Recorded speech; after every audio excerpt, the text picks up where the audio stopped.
Foi. Motivation. Surpassement. Fortifiez votre intérieur avec le moment de foi. Dans le chapitre 4, verset 30, qui dit le suivant. Regardez, si vous voulez voir ici dans les écrans, même avec votre Bible ouverte, qu'est-ce qu'il est écrit au chapitre 4, verset 30, Église? Lisez. N'attristez pas le Saint-Esprit de Dieu, par lequel vous avez été scellés pour le jour de la rédemption. Deux choses attirent notre attention dans ce verset. Première chose, l'apôtre Paul, regardez ici s'il vous plaît, il dit de ne pas attrister le Saint-Esprit. Ce qui veut dire que le Saint-Esprit, contrairement à ce que des fois nous pouvons penser, le Saint-Esprit, il ressent la même chose que nous ressentons. Qu'à contraire, il ne dirait pas « n'attristez pas ». Une personne qui est triste est une personne qui n'est pas satisfaite. Une personne qui est triste est une personne qui affronte une situation contradictoire à ce qu'elle s'attendait. Et lorsqu'il dit de ne pas attrister le Saint-Esprit, il utilise même une façon de s'exprimer que bibliquement, dans le sens biblique spirituel, il n'y a pas un sens, parce qu'il n'y a pas Saint-Esprit de Dieu.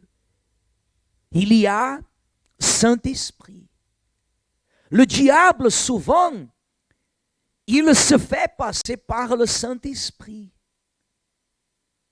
La Bible dit que même le diable se fait passer comme un ange de lumière. Et il trompe beaucoup. Et le diable de même, il amène les personnes à cette capacité à avoir le Saint-Esprit. Lorsqu'à vrai dire, cet esprit qui s'intitule de Saint-Esprit n'est pas le Saint-Esprit de Dieu, mais à vrai dire, il n'y a qu'un seul Saint-Esprit, que c'est le Saint-Esprit lui-même. Alors, il attire notre attention sur le point de ne pas attrister et attrister l'Esprit de Dieu. Des fois, la personne, elle est à l'église et elle est en train d'attrister l'Esprit de Dieu, mais elle n'est pas en train d'attrister l'action dans l'église. Elle se maintient en action dans l'église. Elle se maintient en action dans les activités de l'église, dans le monde de la foi. Mais elle n'est pas en train de rendre l'Esprit de Dieu, si on peut dire comme ça, satisfait. Le Saint-Esprit, il se sent bien lorsque la personne, elle obéit à la volonté de qui? De Dieu. Lorsque David, le roi David, le grand roi David, avec un cœur selon le cœur de Dieu, il n'a pas voulu aller à la bataille. Il est resté au palais. Et ce jour-là, au lieu d'aller au combat, il est resté au palais. Il n'a pas compris qu'il était en train d'attrister le Saint-Esprit, l'Esprit de Dieu. Il n'a pas compris. Pourquoi? Parce que le Saint-Esprit, il ne réagit pas dans la tristesse, entre guillemets, comme nous réagissons. Comment est-ce qu'une personne triste, elle réagit? Hein? Comment elle réagit une personne triste? Comment, Église? Hein? Je ne peux pas vous dire faites le visage de triste parce que seulement les yeux, mais on ne va pas voir beaucoup. Mais le Saint-Esprit n'est pas le genre de réagir d'une façon amoado, comment pourrais-je dire? Hein? Comment? Non, amoado. Vous savez quand la personne elle est touchée, elle est... Hein? Elle est... Vous savez, elle fait cette tête d'abattu. Le Saint-Esprit n'est pas comme ça. Le Saint-Esprit ne réagit pas comme ça. La tristesse, le fait d'attrister le Saint-Esprit est conscient. Par exemple, lorsque Pierre a commencé à couler, il a attristé Jésus. Pourquoi? Parce qu'il a douté. Quand on doute, on laisse le Saint-Esprit triste parce que nous doutons de lui. Quand il nous dit de faire une chose et on ne fait pas, il reste triste. Nous les hommes, quand on est triste, on a une réaction. Le corps de l'homme réagit. Mais vous voyez que même quand on est en pleine communion avec Dieu et que nous sommes bien dans la présence de Dieu, quand on affronte la tristesse, même cette tristesse, elle est différente. Parce que le Saint-Esprit travaille. Alors, Église, lorsque vous lisez comme ça, n'attristez pas le Saint-Esprit de Dieu. La première question que vous devez vous poser, que je dois me poser, que nous devons nous poser à nous-mêmes, est la suivante. Est la suivante. Est-ce que je ne suis pas en train d'attrister le Saint-Esprit? Est-ce que le Saint-Esprit, il est content avec moi? Pour mieux comprendre, regardez le sujet. Chapitre 4, verset 17. Chapitre 4, verset 17. Chapitre 4, verset 17.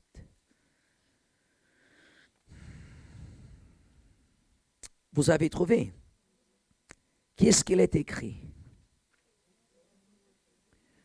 Hein? Voici donc ce que je dis et ce que je déclare dans le Seigneur. C'est que vous ne devez plus marcher comme les païens qui marchent selon la vanité de leurs pensées. Ils ont l'intelligence obscurcie, ils sont étrangers à la vie de Dieu à cause de l'ignorance qui est en eux, à cause de l'endurcissement de quoi? De leur cœur.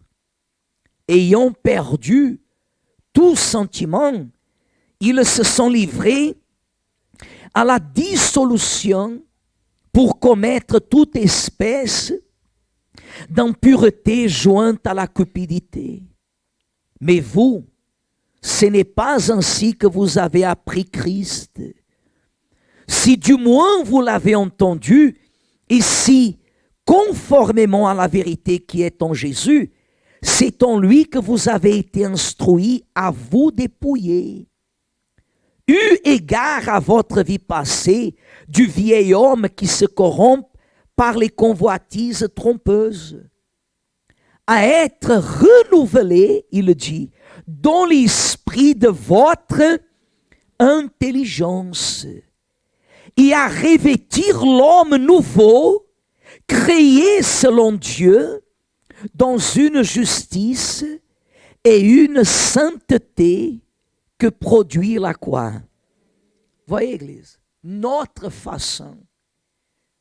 Souvent, la personne, regardez, elle arrive à l'Église, elle abandonne le péché, elle abandonne l'immondice, elle abandonne tout le péché, elle abandonne les vices. Naturellement, une personne qui abandonne ce genre de choses, elle se fait remarquer dans le bon sens ou dans le mauvais sens. Hein? Dans le bon sens. Et c'est ça que des fois trompe la personne. C'est que la personne, elle vient et elle témoigne même, parce qu'il faut témoigner. Oh, je vivais dans la prostitution, je vivais dans le vol, je vivais dans la magouille, je vivais dans les vices, j'ai été trafiquant, drogué, vicié. Et Dieu m'a complètement délivré. Aujourd'hui, je ne suis plus vicié, je ne vis plus dans cette vie mondaine, et grâce à Dieu, nous rendons gloire à Dieu. Nous témoignons pour la gloire de Dieu. Et nous sommes des personnes différentes. Mais cela ne veut pas dire que l'action du Saint-Esprit est finalisée en nous.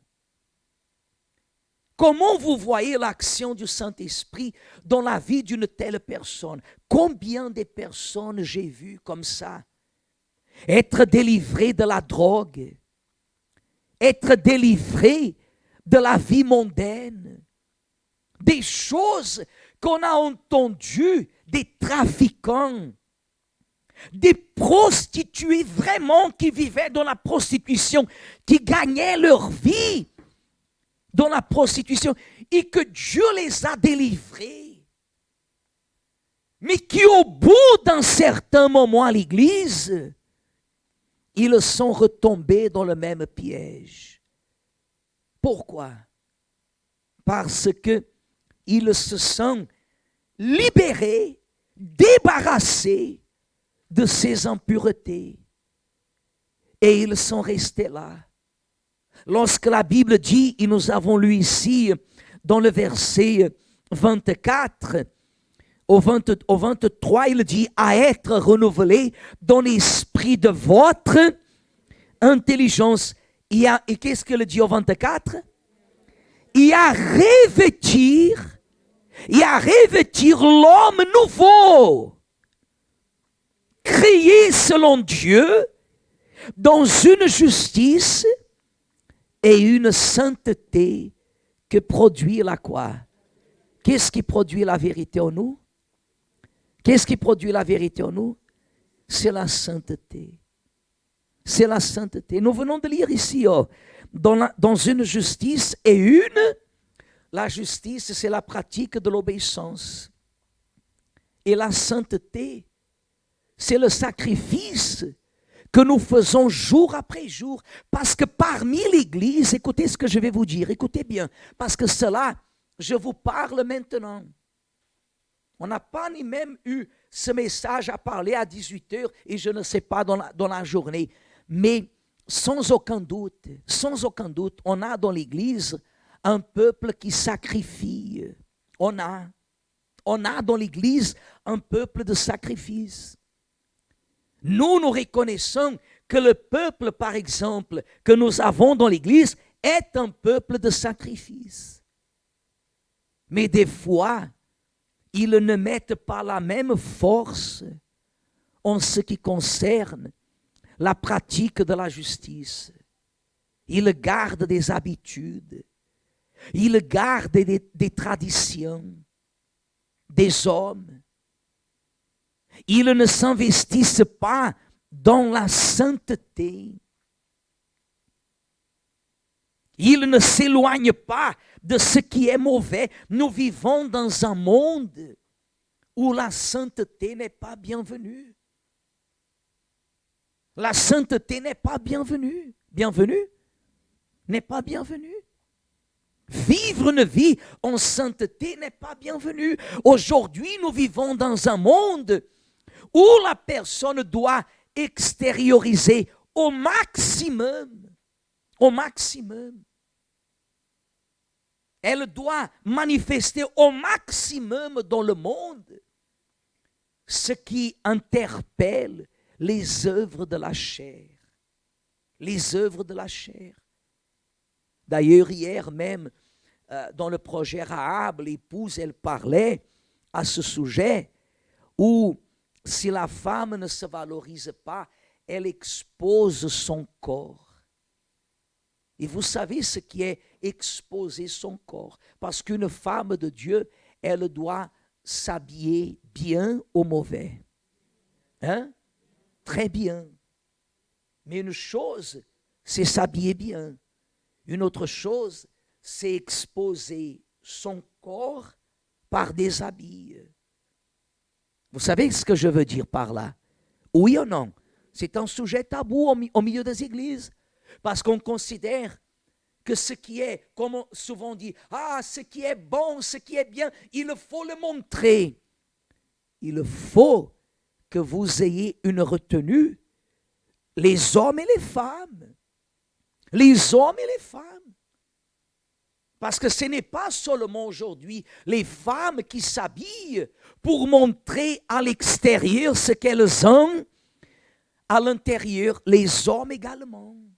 Les hommes également. Ça c'est provoquer le manque de sainteté.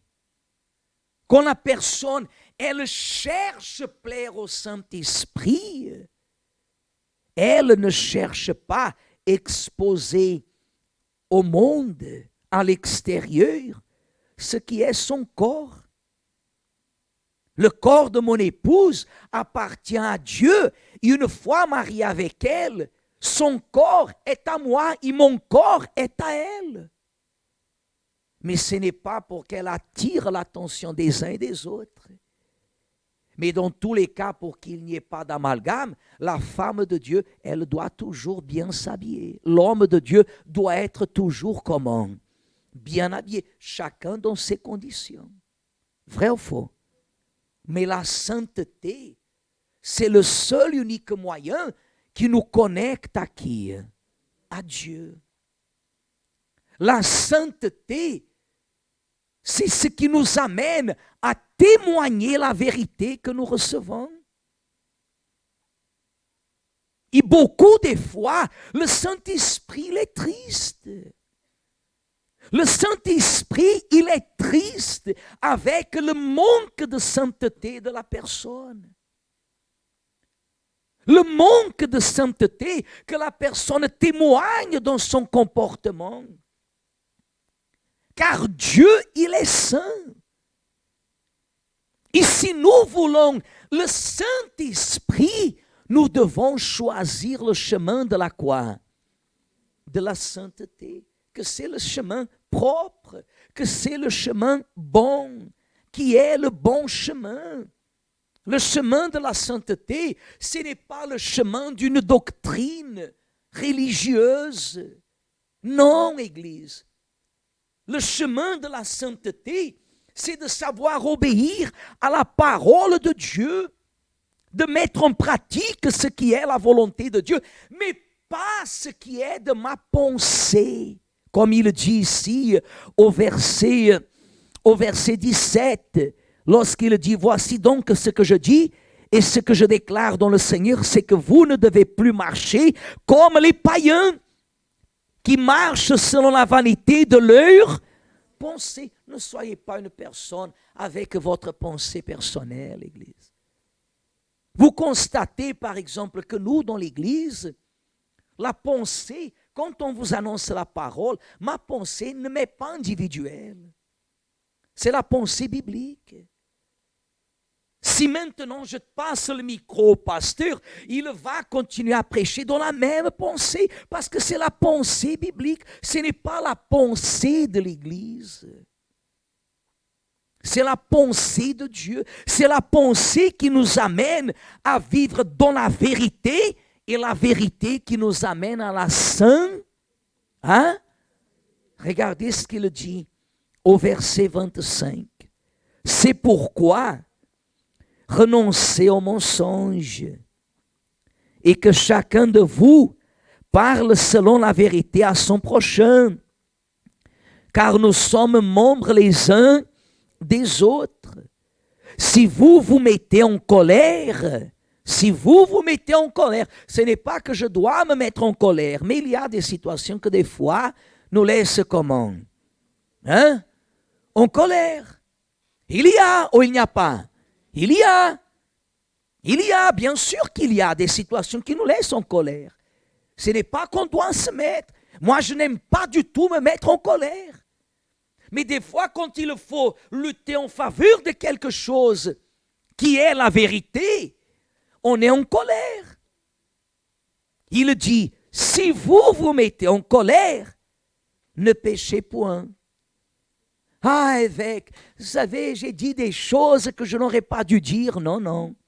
La colère vous a dominé. Vous avez oublié la sainteté. Ça veut dire que maintenant, je suis en colère face à une situation qui est arrivée et je commence à parler des gros mots et des bêtises et à maudire les uns les autres, comme des fois on voit que parmi même des frères de l'Église, quand ils discutent, des fois la chose commence à chauffer, ils arrivent presque à se bagarrer, comme on a déjà vu au cours de l'expérience de l'Évangile. Il dit, ne péchez point, que le soleil ne se couche pas sur votre colère. Et ne donnez pas accès au diable. Ne donnez pas accès au diable. En toute situation, Église, vous ne devez pas laisser le diable avoir accès à vos décisions, à vos attitudes, à votre comportement. Vous ne devez pas permettre ça. Vous ne devez pas permettre que le diable puisse interférer dans votre attitude, parce que votre attitude témoigne l'esprit qui demeure en vous, ou qui doit demeurer en vous. C'est de là qui vient l'expression « Qu'est-ce que tu vas faire à l'église ?» Est-ce que c'est ça que tu apprends à l'église? Est-ce que c'est ça que tes pasteurs t'apprennent à l'église? Parce que le comportement n'est pas accepté. Des fois, la personne va dans un mariage chrétien et elle a permis que l'alcool, il coule. Et dans ce mariage, il y a des personnes ivres. Comment elle peut glorifier Dieu? Comment elle peut glorifier Dieu? Elle fait une fête, et dans cette fête, l'alcool est là. Mais il est là, il coule comme ça de l'alcool, et elle laisse. Ah, parce que qu'est-ce que je pouvais faire? Ma famille, elle est incrédule. Où est votre foi? Vous permettez que la volonté des autres s'impose à votre volonté. Et c'est comme ça que dans des situations, par exemple, parce que nous sommes dans le jeûne de Daniel, mais vous avez certainement, si vous êtes connecté sur Facebook pour voir les posts, les messages, vous avez entendu parler qu'à Beyrouth, au Liban, il y a eu une explosion énorme, presque atomique, ils ont dit, due à une matière qu'ils avaient là. Le pasteur Esteves qui est là-bas, il nous a envoyé des vidéos hier même, parce qu'hier matin, il a reçu là-bas à l'église des colis qu'on lui a envoyés avec des Bibles. On lui a envoyé 40 Bibles, les livres de Gideon, les livres de l'église. Le matin, il a fait une vidéo tout content, remerciant l'église, remerciant le peuple, merci l'église. Le matin, l'après-midi, il a eu une explosion dévastatrice là-bas. La seule chose que l'Église elle a eue, c'est parce elle est tout en verre devant. Il y a eu un verre, là, un vitre, qui est cassé parce que tout a explosé dans ce coin. Mais le pasteur n'a rien eu, l'épouse n'a rien eu. Les membres de l'Église là-bas, à Beyrouth, au Liban, n'ont rien eu. Mais il y a eu certainement, le pasteur, il nous disait, des centaines de morts qu'on ne trouve pas. Il y a même beaucoup de disparus. J'ai vu l'image de l'explosion. C'était une chose comme s'il semblait une bombe atomique. Une chose horrible. Et aujourd'hui, je me retrouvais ici dans la fenêtre, derrière de l'église, et je me disais, imagine que maintenant on fasse une bombe pareille exploserait. Et que peut-être ça serait mon dernier instant. Parce que si Dieu voulait prendre ma vie, Dieu la prend de la façon qu'il veut. Oh, ce n'est pas comme ça. Personne ne sait, Église. Et des fois, la personne finit par attrister le Saint-Esprit. Elle attriste le Saint-Esprit. Le Saint-Esprit n'est pas content.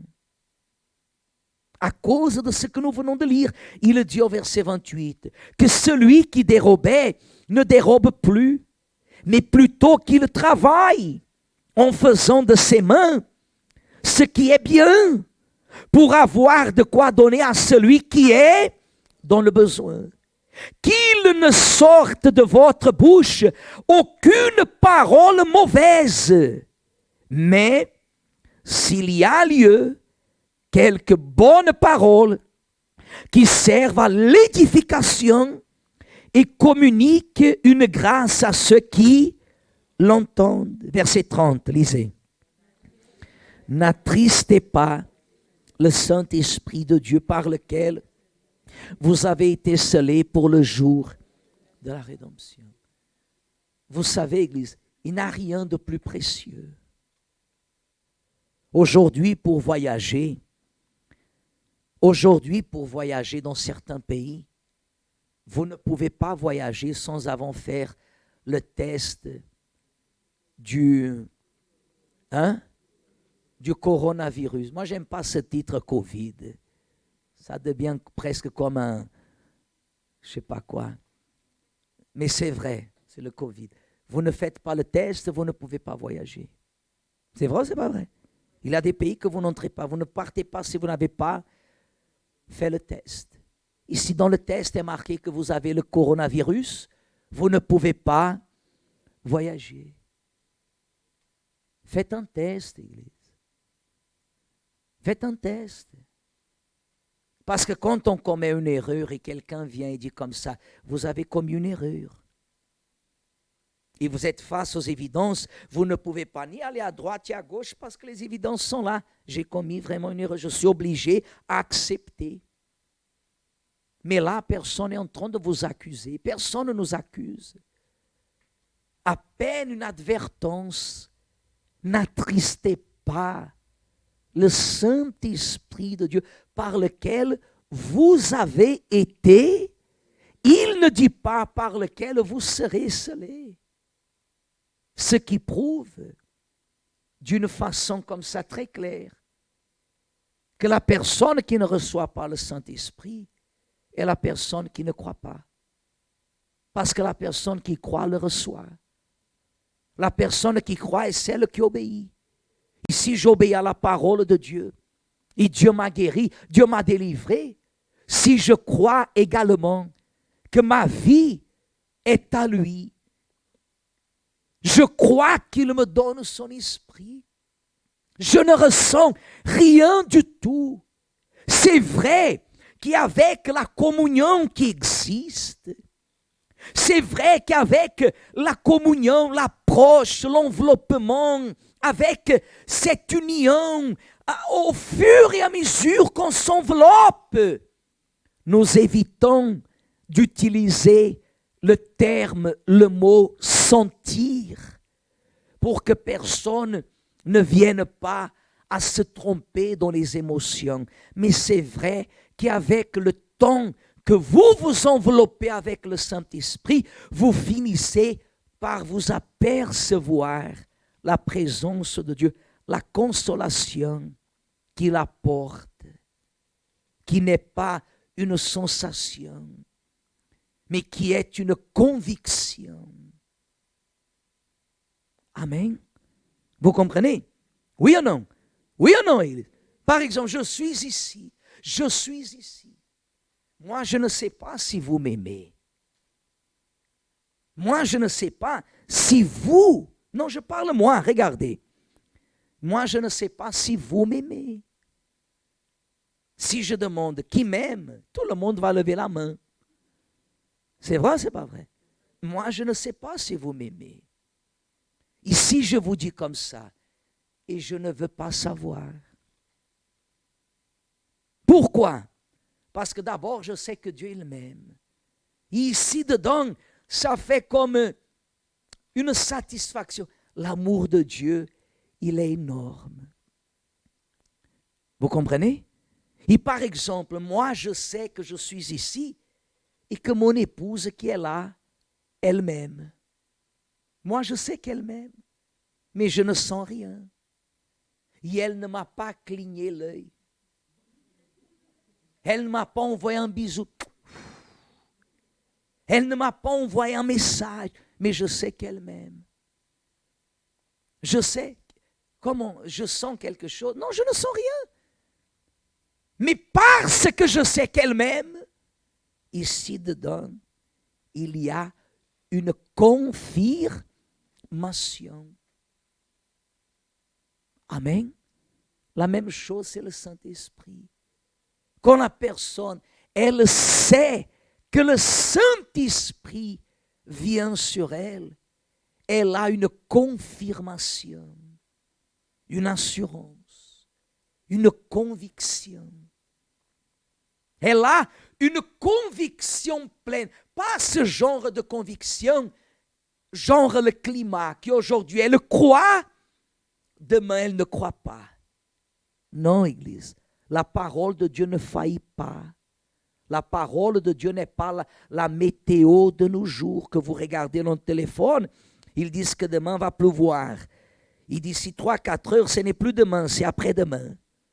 La parole de Dieu ne faillit jamais. Ce que Dieu, il promet, il accomplit. La question est-ce que nous ne sommes pas en train d'attrister le Saint-Esprit? Ce n'est pas une accusation. C'est une réflexion, car il dit, n'attristez pas le Saint-Esprit. Amen.